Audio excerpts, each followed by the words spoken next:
Captain Pike and his crew are back on our screens, this time in form of one of the new short trek adventures. Today we'll be taking a look at the first installment in the new season of these mini-shows, Q&A, featuring Spock and Number One. And of course, the subject matter is fascinating. Hey everyone, my name is Captain Jack and welcome to Trek Central. We've been wanting more of Anson Mount's Captain Pike and his Enterprise and crew since the end of Star Trek Discovery Season 2. Luckily for us, 3 of these new short treks that bridge the gap between now and Star Trek Picard feature our heroic captain. Before we dive in, as many of you asked, the new short trek is live now on CBS All Access. Sadly, there is no word on an international release, however we've been asking Netflix and CBS about it, but there's no news just yet. We'll keep you updated for sure, so check back in the description to see if we can update it. For the meantime, let's warp in on this brand new episode and review it. So Q&A was written by Star Trek Picard showrunner and the writer for the brilliant short trek Calypso, Michael Chabon, and it was directed by Mark Pellington. This short trek starts with a young Ensign Spock beaming over to the USS Enterprise. The shots we get of Spock as he prepares to beam over are just beautiful. We get a lot of close-up shots of Spock, his ears, his hand posture, and even a small smile from the cold, stoic Vulcan himself. The short deals with Spock's emotional state a lot, which I very much enjoy, and helps bridge the gap between early Spock, the Cage, Discovery Spock, and eventually the Spock we see in the original series. One thing I'd like to note is that the transporter room that Spock is in before beaming to the Enterprise is quite weird. It isn't similar to any transport design we've seen before, not even the lateral vector transporter seen on the USS Shenzhou. With the design of the floor panelling and the one Spock standing on lighting up as transport occurs. It is safe to assume this could be a transport design that could beam large amounts of people at any time, perhaps as a starbase or even maybe Starfleet headquarters. We then get Lieutenant Commander Una, also known as Number One, the first officer of the USS Enterprise, recording a report on the use of photon torpedoes on her pad. Now this is further confirmation that Number One's name is Una, something which was confirmed in Season 2 of Discovery. We also see that she is one of the Enterprise's helmsmen and is also a Lieutenant Commander. Now you may think that being only Lieutenant Commander is too low of a rank to be First Officer, but this has actually occurred before in Deep Space Nine, Star Trek Voyager, and of course Star Trek 2009. As Spock beams over to the Enterprise, he's not only still smiling, but the original series theme subtly plays in the background, which is just beautiful to hear again and really connects the series for me. As Spock reports for duty, we find out that the transporter room he was previously in is located on Starbase 40. Starbase 40 was introduced in the 1995 original series Convergent comic, as well as being in the Next Generation video game Armada and Armada 2. Great games, by the way. Now, Una expects from her science officers that they ask so many questions that they eventually become an annoyance. This trait, which Spock then adopts, is seen throughout the original series, causing annoyances mostly to Dr. McCoy. I guess McCoy should blame Number One, and not Spock then. Now, Spock does ask Number One, "What is your name, sir?" to which she replies, "Just call me Number One." I think it's pretty cool that she prefers Number One over her actual name, and possibly making fun of the fact we never actually knew her real name in the unaired original series pilot The Cage for a very long time. As we enter the Turbolift, we get what seems to be a hint of the 2009 Star Trek theme, which is just amazing. It's interesting that there are hints of this theme because the composer of the Kelvin Timeline movies, Michael Ganjo, is directing one of the short treks. Now the composer for Q&A, however, is Naomi Muhammad, the first female composer for a Star Trek episode. We see a similar Turbolift scene to that of Discovery Season 2, possibly a reused scene with a Turbolift in a large empty area. I'm personally not too keen on the idea of Turbolifts moving around inside the ship, but if it's just in the neck of a starship, I guess it makes sense and I'm alright with that. Now Spock and Una have a nice little talk about quantum statistics, both saying that the content matter is fascinating. We saw this little interaction in the short trek trailers, but both of them saying fascinating is amazing, and this is obviously Spock's catchphrase throughout the original series and what he's well known for. The Turbolift then ends up breaking down mid-transit, stranding Spock and Una. Number One opens a comm link to engineering, talking to who we can presume is the chief engineer of the starship, a female called Upjohn. Now under Pike's command, the Enterprise is said to have many different chief engineers, with the chief engineer during the second season of Discovery being called Luvir. Now Una remarks that people don't usually talk in elevators, with the two being stranded for a while. Spock commences his bombardment of questions. Now his first question is particularly interesting. What are the 3 most salient facts about Captain Pike? Now Una replies with the following. 1. His capacity for hearing out another point of view is exceeded only by his willingness to change his own once he's heard you out. This presumably means that Pike is willing to take into consideration the points of those around him and change his mind on a particular situation.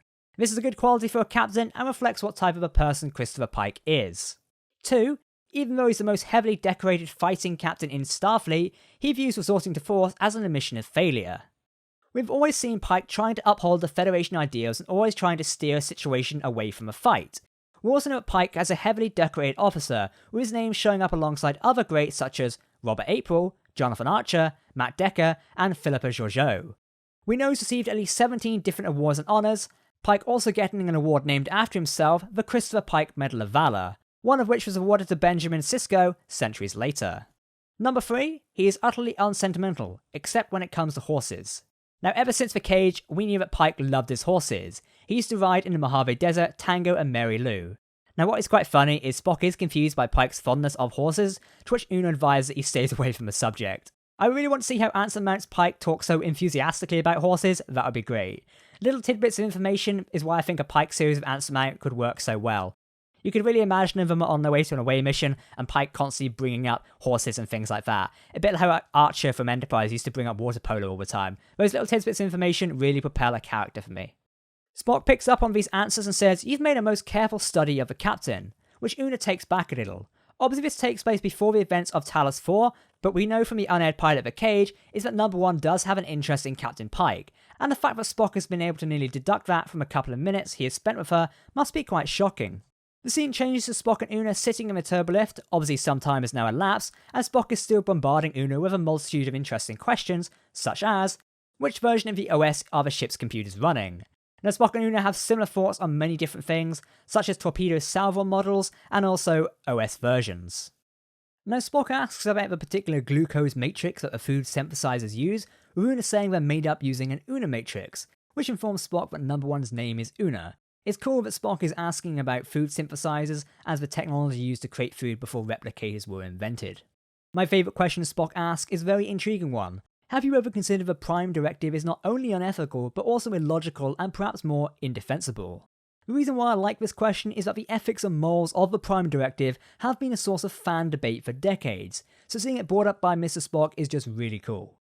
Obviously Spock, as a Vulcan, still displays the unflinching loyalty to the Prime Directive, but the fact he's brought it up about it, considers it unethical, is very interesting.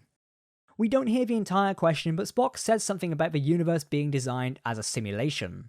I would like to think this is a little reference to the Next Generation episode, Ship in a Bottle, in which Jean-Luc Picard states that their universe could be a simulation running in a little device on someone's table. Matrix vibes, anyone? Again, the music is great, with little swells of the original series theme being played. The short trek is filled with these little musical nods towards the original series, and I personally think this is a great fit. Again, it's blending old and new together in a modern setting. I love it.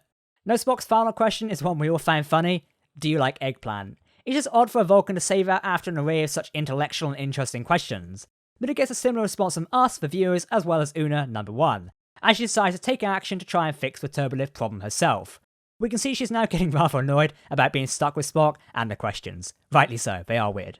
She gets onto Spock's shoulders and tries to act as a conduit from the roof of the turbolift. Spock asks if she's ever seen a triple mode high amplitude delta star before. Una says she has seen one firsthand during her first deep space cruise on Enterprise. Una saying deep space cruise might not mean a 5-year mission, but just her venture out into deep space during one of Pike's 5-year missions. This is because the Talos incident occurs 4 years into Pike's first 5-year mission, and has not happened yet as of this episode. Trying to fix the turbolift doesn't go quite to plan as Una gets shocked, which causes the lighting and comms to go out and both Spock and number 1 fall to the floor of the turbolift.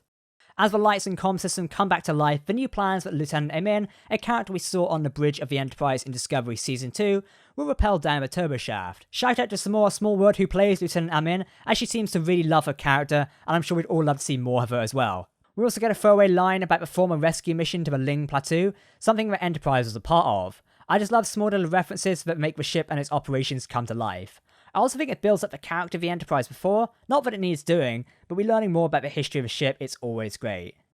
Una begins to let down her collar and unzips a little, probably showing that she's letting down her usual facade. She then has a question for Spock, as Spock has none left to ask. She inquires why Spock was smiling when he had beamed aboard earlier. She says that she found it slightly disconcerting. Spock believes that she's telling him not to smile, but she's actually saying the strength of a Starfleet crew is in its diversity and differences, and that Spock shouldn't suppress or conceal his nature. However, she believes that it's good to be aware of the people around her and how they perceive yourself, especially for one looking to command a starship. However, we can tell that Una is not only telling Spock about this for his own benefit, but also that she's doing it for herself. She's hiding her nature and putting up a shield of logic and lack of emotion. so that people can rely on her and not be disconcerted. Spock retorts by saying that he's been doing it all his life, hiding his true nature because he is aware of how others perceive him. On Vulcan, he had to hide his human nature, especially from all the other Vulcan children who saw him as a mutant and impure. Spock may be the only person on Enterprise who can actually deeply relate to Una's own experiences. After such a deep personal character moment, Una opens up and shows her true nature to Spock. She starts singing Major General's song from the Gilbert and Sullivan opera, The Pirates of Penzance. Now, this isn't the first time we've heard some Gilbert and Sullivan in Star Trek. It's most notably seen in the movie Star Trek Insurrection, where Picard and Worf sing A British Tar to a malfunctioning Lieutenant Commander Data. It's quite fun. Spock then joins in, to which they both laugh and they're just happy to let their shields down. It's such beautiful seeing Spock smile and laugh, but still in a way that makes sense to his character. The whole scene is quite quick to go by with both of them, and I have a feeling it's done for a particular reason. After this joyful rendition, Lieutenant Amin is able to open the turbolift. Before this happens, Una asks Spock to forget about her true nature on his honour. Now Spock does swear on his honour as a Starfleet officer, and the matter is forgotten about. Lieutenant Amin then opens the turbolift. Now what is interesting is that she's in the Operations Division red shirt. The last time we saw her, she was in the Command Division and was the navigator on the Enterprise. She must have switched between the two divisions between now and Discovery Season 2.